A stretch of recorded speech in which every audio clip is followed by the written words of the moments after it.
भगवान श्रीकृष्णांची द्वारका नगरी समुद्राच्या पाण्यामध्ये बुडली बघा। महाभारताच्या युद्धानंतर 36 वर्षानंतर द्वारका नगरी पाण्यामध्ये बुडाली। द्वारका नगरी समुद्रामध्ये बुडण्याच्या अगोदर भगवान श्रीकृष्णासहित सगळे यदुवंशी मारले गेले बघा। आणि ही द्वारका नगरी समुद्राच्या पाण्यामध्ये बुडण्याच्या पाठीमागे 2 घटना घडल्या बघा। म्हणजे 2 घटनांना जिम्मेदार धरलं जातं कौरवांची माता गांधारीने दिलेला शाप, आणि दुसरी घटना म्हणजे ऋषींनी भगवान श्रीकृष्णांचा पुत्र सांब याला दिलेला शाप। परंतु ह्या 2 गोष्टी का घडल्या याची एक सुंदर कथा आज आपण जाणून घेणार आहोत। मी हनुमंत पवार धारकरी, तुम्ही पाहताय मराठी मोटिवेशनल हिस्ट्री चॅनल। बांधवांनो, रामायण महाभारत ह्या ज्या कथा आहेत, हे जे ग्रंथ आहेत, साधू ऋषी मुनी लिहून ठेवलेत बघा।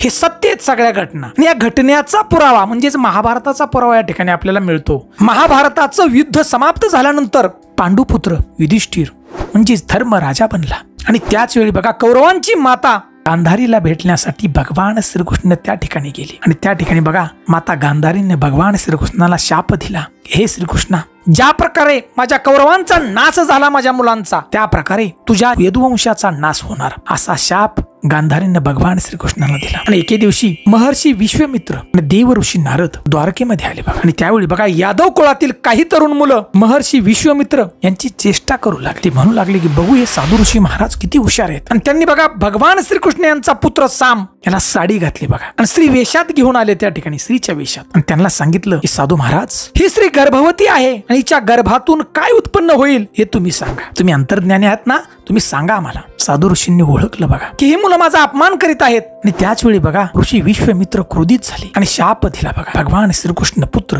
सांब्याला शाप दिला की तुझ्या पोटातून म्हणजे त्या गर्भातून एक मुसळ तयार होईल, लोखंडाचं मुसळ तयार होईल, उत्पन्न होईल, आणि हेच मुसळ अखंड यदुवंशाचा नाश करील बघा। आपापसात भांडण करतील या वंशातील लोक, आणि सगळ्यांचा नाश होईल, आणि फक्त या ठिकाणी भगवान श्रीकृष्ण आणि बलराम हे दोघच वाचतील याच्यातून। सगळी जी घटना घडली ती भगवान श्रीकृष्णांना समजली। त्यावेळेला भगवान श्रीकृष्णाने सांगितलं हे सगळं सत्य होणार आहे, ऋषी बोलल्याप्रमाणे होणार आहे। आणि बघा ऋषी मुनींच्या शापामुळे दुसऱ्याच दिवशी भगवान श्रीकृष्णांच्या मुलाला बघा मुसळ उत्पन्न झालं, म्हणजे पोटातून बाहेर आलं त्याच्या गर्भातून त्या। आणि हे सगळं समजलं राजा उग्रसेनला, आणि त्यावेळी बघा राजा उग्रसेनने ही मुसळ घेतलं, ते बारीक केलं आणि समुद्राच्या पाण्यामध्ये फेकून दिलं बघा, कोणालाही कळून दिलं नंतर। आणि त्यावेळी राजा उग्रसेन आणि भगवान श्रीकृष्णाने घोषणा केली आपल्या नगरामध्ये की संपूर्ण राज्यामध्ये संपूर्ण नगरामध्ये कोणच मदिरा तयार करणार नाही, म्हणजे दारू तयार करणार नाही, आणि जर कोणी तयार करल नशायुक्त पदार्थ तर त्याला मृत्यूदंड दिला जाईल। त्या ठिकाणच्या नागरिकांनी सुद्धा सगळ्यांनी मान्य केलं बघा।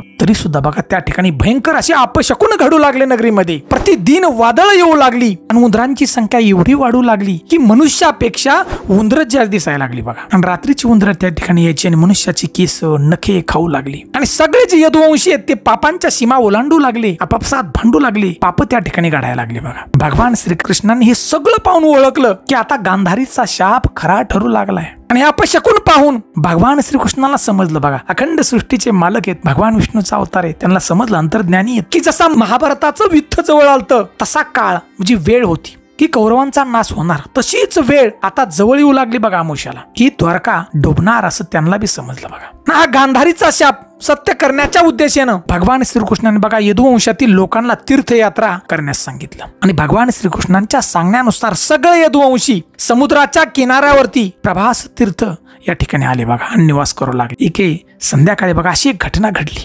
वंशाची लोक आहेत ना ते आपापसात चर्चा करत होती, आणि त्या ठिकाणी सार्थकीने आदेशात येऊन कृतवर्माचा अपमान केला, आणि कृतवर्माने सुद्धा बघा सार्थकीचा अपमान केला, आणि त्यामुळे त्यानं कृतवर्माचा वध केला। हे पाहून अंधक वंशाची लोक आहेत ही सार्थकीला मारायला लागले बघा, चोहोबाजूने घेरलं, त्या ठिकाणी युद्ध चालू झालं आपापसात। सार्थकीला एकटं पाहून भगवान श्रीकृष्णांचा मुलगा प्रद्युम्न धावून आला, आणि सार्थकी आणि दोघं म्हणजे प्रद्युम्न लढायला लागले त्यांच्या बरोबर। अंधक वंशाच्या लोकांची संख्या ही जास्त होती बघा, त्यामुळे या अंधक वंशाचा पराभव करू शकले नाहीत बघा हे दोघं, आणि शेवटी दोघेही त्या ठिकाणी मारले गेले। आपला पुत्र आणि सार्थकी यांच्या मृत्यूमुळे भगवान श्रीकृष्ण क्रोधित झाले, आणि त्यावेळी बघा त्यांनी काय केलं, एक मुठभर गवत उपटलं फक्त, आणि मुठभर गवत उपटल्यानंतर बघा त्या गवताचं लोखंडी मुसळ तयार झालं, आणि जसं भगवान श्रीकृष्णांनी ते मारलं तसा एक एक योद्धा त्या ठिकाणी मरू लागला। म्हणजे बांधवांनो, जसा ऋषीने शाप दिला तसं सगळं हे घडत होतं। भगवान श्रीकृष्णांच्या हातात गवत घेतल्यानंतर लगेच मुसळ तयार व्हायचं फेकायचं आणि मुसळ फेकल्यानंतर समोरच्याचा मृत्यू हा निश्चित होता.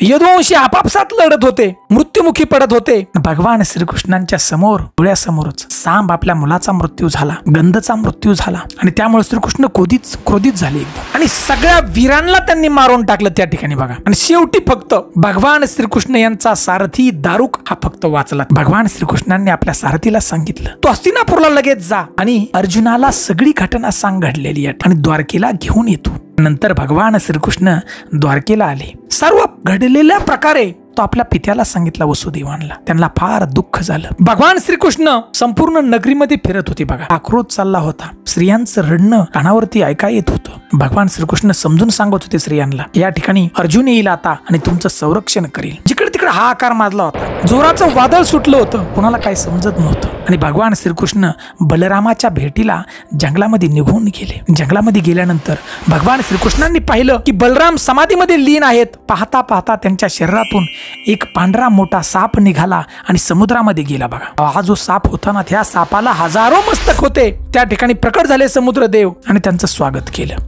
बलरामांनी आपला देह त्यागला त्या ठिकाणी बघा. आणि नंतर भगवान श्रीकृष्ण बघा सुनसान जंगलामध्ये विचार करत फिरू लागले. एका झाडाखाली बसले आणि गांधाराने दिलेला जो शाप आहे त्या शापाचा विचार करू लागले. देह त्यागण्याचा विचार करू लागले आणि देह त्याग करण्यासाठी आपलं इंद्रिय संयमित केलं. महायोग समाधी लागली. समाधीमध्ये अवतरले. पृथ्वीवरती झोपले आणि त्याच वेळी बघा भगवान श्रीकृष्ण समाधीमध्ये असताना जरा नावाचा एक भिल्ल पुत्र शिकारी करण्यासाठी आला बघा हरणाची. त्या ठिकाणी हरिण जोरात पळत होतं आणि या जरा नावाच्या शिकाऱ्यानं हरणाला मारण्यासाठी जोराचा एक बाण सोडला आणि त्याला वाटलं की आता हरण नक्की पडला असेल मरून. म्हणून तो हरणाला पाहायसाठी आला आणि पाहताच त्यानं भगवान श्रीकृष्णांना त्या ठिकाणी पाहिलं की तो बाण हरणाला न लागता भगवान श्रीकृष्णांच्या पायाला लागला आणि तो जोरात आक्रोश करू लागला. हे देवा माझ्या हातून काय पाप घडलं. भगवान श्रीकृष्णांनी सांगितलं बाबा रे तुझी काय चूक नाही, सगळं पूर्वनियोजित आहे. भगवान श्रीकृष्ण परमधामामध्ये गेले बघा. म्हणजेच त्यांचा आत्मा परमधामामध्ये गेला देह सोडून. आणि बघा इंद्र,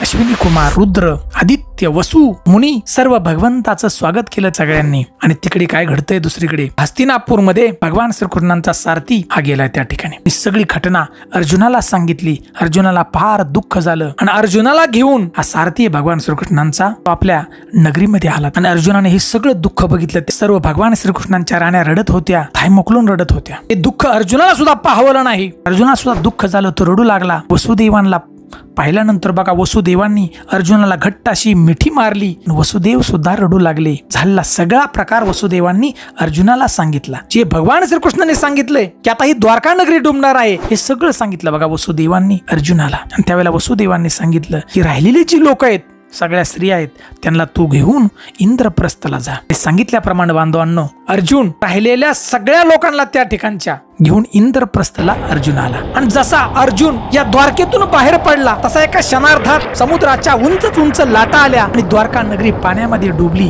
आणि दिशेनाशी नाहीशी झाली. तर बांधवांनो अशा प्रकारे ही द्वारका नगरी समुद्रामध्ये डुबली बघा. म्हणजे पाण्यामध्ये बुडाली. ही सत्य घटना आहे. अनेकांना वाटतंय की ह्या दंतकथा आहेत, परंतु बांधवांनो 2005 आणि 2007च्या काळामध्ये पुरातन खात्याने आपल्या याची चौकशी केली बघा.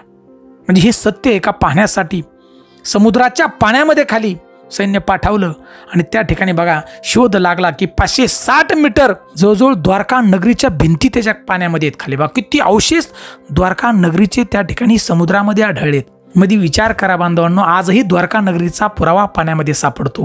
आणि ज्या अनेक असे काही लोक आहेत की म्हणतात या दंतकथा आहेत, रामायण, महाभारत, पण बांधवांनो ह्या सगळ्या सत्य कथा आहेत. याचा पुरावा आजही आपल्याला समुद्राच्या पाण्यामध्ये सापडतो. आणि दुसरं सांगायचं म्हटलं तर बांधवांनो कर्म हे कधी चुकत नाही. ज्यानं कर्म केलंय हे सगळं पूर्वनियोजित आहे, त्यानुसारच घडत राहतो बघा. अजून थोडक्यात आपल्याला सांगायचं म्हटलं तर भगवान श्रीकृष्णाला जो बाण मारला एका बिल्लाच्या मुलानं बाण मारला म्हणजे जरा नावाच्या शिकाऱ्यानं मारला. तो जरा नावाचा शिकारी कोण होता तर बांधवांनो तो जरा नावाचा शिकारी तो बाली होता. आणि बालीला बाण कुणी मारला होता तर भगवान विष्णू ज्यावेळेला राम अवतारामध्ये होते त्यावेळेला प्रभू रामचंद्राने लपून तो बाण बालीला मारला होता. हे परत हे माघारी सगळं.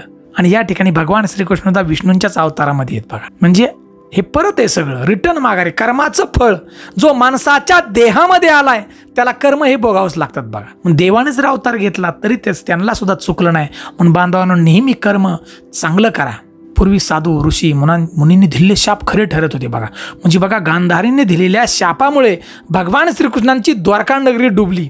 महाभारत घडलं हे सत्याचा विजय होण्यासाठी. म्हणजे भगवान श्रीकृष्णांनी कुठलेही वाईट काम केलं नाही, सत्याचा विजय मिळवण्यासाठी हे महाभारत घडलं. तर बांधवांनो, ही कथा जर आपल्याला आवडली असेल, द्वारका नगरी पाण्यामध्ये कशी डुबली, तर आमच्या चॅनलला नक्की लाईक करा, आपण सबस्क्राईब करा.